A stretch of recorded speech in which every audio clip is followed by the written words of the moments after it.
Harka fuune akkam jirtan kabajamtoota hordoftoota maatii lammii miidiyaa nagaa fi salaamanni keenya bakka jirtan maratti isin dhaqqabu. Arrammoo tintala odeeffannoo haala yeroo keessumattu daawwannaa qondaaltota waraanaa Ameerikaa agarsiisa humna qilleensaa Itoophiyaa irratti hirmaatan daawwannaa itti aanaan ministeera dhimma alaa Ameerikaa Christopher Landau Masrii fi Itoophiyaatti taasise ajandaa galaana diimaa Itoophiyaa fi Eertiraa waan dhiyeessine qabna. Yeroo Itoophiyaa fi Masriin akkasumas Itoophiyaa fi Eertiraan wallabdee keessa galanii jiran kanatti dubbii Tiraamp waa'ee Abbayyaa ilaalchisee dubbate hordofuun itti aanaan ministeera dhimma alaa Ameerikaa Masrii fi Itoophiyaa daawwachuun yeroo Itoophiyaan buufata galaanaa argachuuf carraaqqii taasisaa jirtutti Jeneraalli Ameerikaa jila waraanaa wajjin agarsiisa humna qilleensaa Itoophiyaa daawwachuun qondaaltota waraanaatii fi ministeera muummee wajjin marii taasisuun maal akeeka?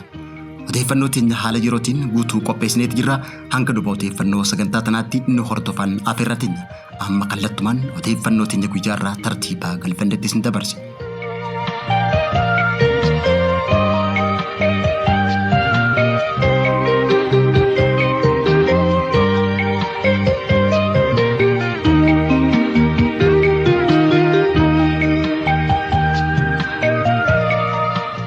Ittiaanan ministeera dhimma alaa Ameerikaa Christopher Landau fi jillee jeneraala Ameerikaa ajajaa Afrikaa Jeneraal Darvin Anderson eega agarsiisa humna qilleensaa Itoophiyaa Bishooftutti daawwatan booda guyyaa daawwannaa isaanii guyyaa lammataatiin ministeera muummee Itoophiyaa Dr. Abiy Ahmed wajjinis marii taasisuun dhaga'e. Jilli ittiaanaa ministeera dhimma alaa Ameerikaa kun dhiyeenya Masrii dhaquun waa'ee hidha laga Abbayyaa irratti Masrii wajjin waan mari'ate qaba. Jilli kun daawwannaan isaanii guyyaa tokkoffaatiin daawwannaa agarsiisa humna qilleensaa Itoophiyaa eega daawwatan booda daawwannaa isaanii guyyaa lammeessaatiin ministeera muummee Itoophiyaa Dr. Abiy Ahmed wajjinis waan mari'atan qaban. Masriin daawwannaa ministeera dhimma alaa Ameerikaa Masriitti taasiseen dhimma bishaan Abbayyaa kan itti himatte hoggaa ta'u Itoophiyaan maal itti himatte gaafidha. Guutuu odeeffannoo teenya keessatti xiinxalaa fi marii taasifame hunda qabanneet jirra. Ittiaanan ministeera dhimma alaa United States Christopher Landau dhiyeenya kana daawwannaa isaa Masriitti taasiseen ministeera dhimma alaa Masrii Badrii Abdulaxiif wajjin marii taasiseen layni Abbayyaa uummata Masriitiif sarara jireenyaa murteessaadha jechuudhaan ministeera dhimma alaa Masrii kun ittiaanaa ministeera dhimma alaa Ameerikaa kanatti himateet jira. Saniin duratti Ameerikaan dhimma wallabdee Itoophiyaa fi Masrii manguddummaan araarsaa haa jettu malee Donald Trump jechoota Itoophiyaa mufachiisu waltajjii dinagdee idil addunyaa Switzerland magaalaa Davositti taa'amte irratti dubbateen filannoo sobaatiin Joe Biden otoo aangorra kaasuu baatee Itoophiyaan Abbayyaa hiitee akka sadarkaa kanaan hin geenye niin cufaa ture jechuudhaan ajanni Abbayyaa hajaaramellee ajata Ameerikaati jechuudhaan bishaan Itoophiyaan dafqaa fi humna isiitiin hidhatte kana Masrii wajjin akka qooddattus dubbachuun ni yaadatama.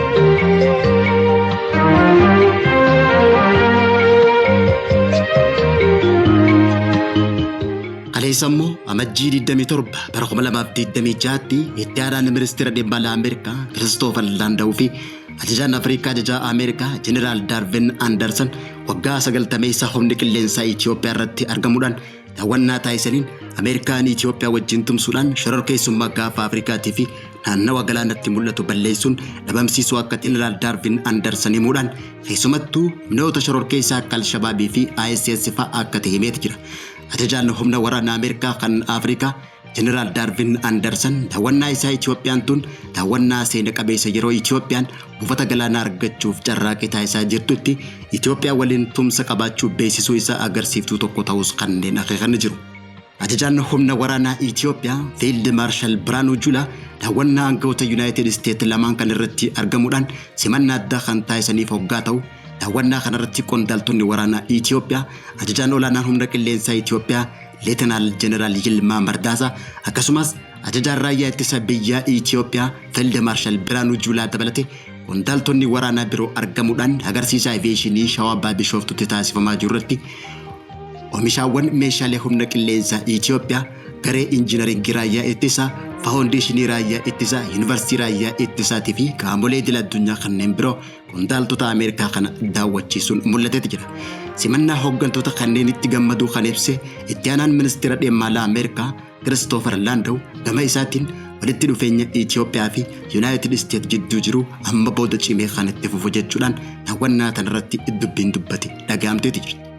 Yeroo Itoophiyaa Masrii fi Eertiraan jijjiiramaa ji'oopolitikaa guddaa keessa jiran kanatti daawwannaan qondaaltonni waraanaa Ameerikaa fi itti aanaa ministeera dhimma alaa Ameerikaa Masrii fi Itoophiyaatti taasisuun waa lama kana feektoggaa ta'u inni jalqabaa Ameerikaan dhimma quunnamtii Itoophiyaa fi Masrii jidduu jiru keessa ifaan ifatti hadirmaattuu fi inni lammadaa ammoo Ameerikaan ammoo argannoo buufata galaanaatiin Itoophiyaa kan deeggartu ta'uun ibsuudhaan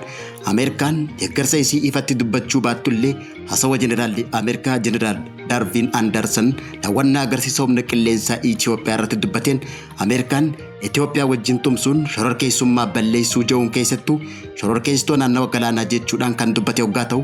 kun ammoo shororkeessitoota naannawa galaanaa jechuun kallattiin Itoophiyaan buufata galaanaa akka argattuuf deeggarsa isaa ifatti dubbachuu haa baatu malee Itoophiyaan buufata galaanaa irratti hirmaannaa akka qabaattu kana keeku ta'uu isaati. Afrikaatti jeneraalli Ameerikaa qondaaltonni waraanaa Ameerikaatii fi itti aanaan ministeera dhimma alaa Ameerikaa Christopher Landau daawwannaa isaanii guyyaa lammaffaattis Itoophiyaatti taasisan tanaan ministeera muummee Itoophiyaatii fi ministeera dhimma alaa Itoophiyaa akkasumas ministeera raayyaa ittisa biyyaa Itoophiyaa wajjin marii taasisaniiti jiru.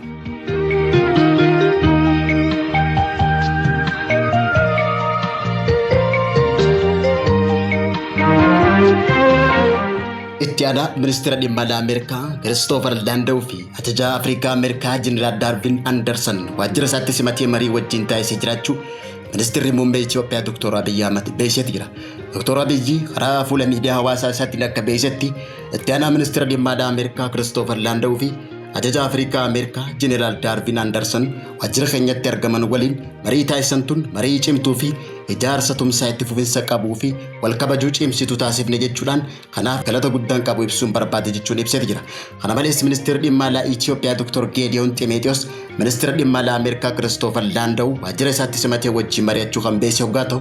Dr. Geediyoon akka ibsetti walitti dhufeenya Itoophiyaa fi Ameerikaa yeroo dheeraaf ture haala daran cimsuun danda'amu irratti wajjin mari'achuu karaa ministeera dhimma alaa Itoophiyaatiin beeksisee jira.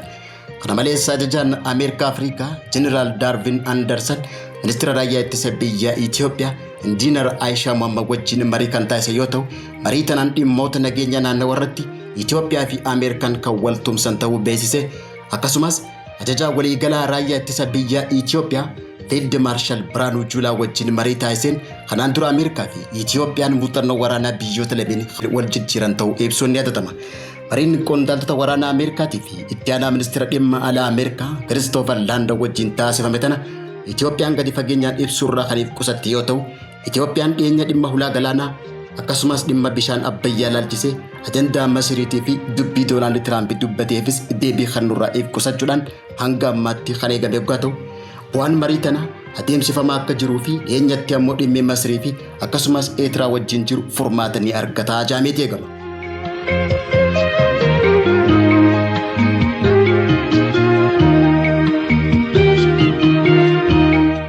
Kabajamtoota daawwattoota hordoftoota Lammii Miidiyaa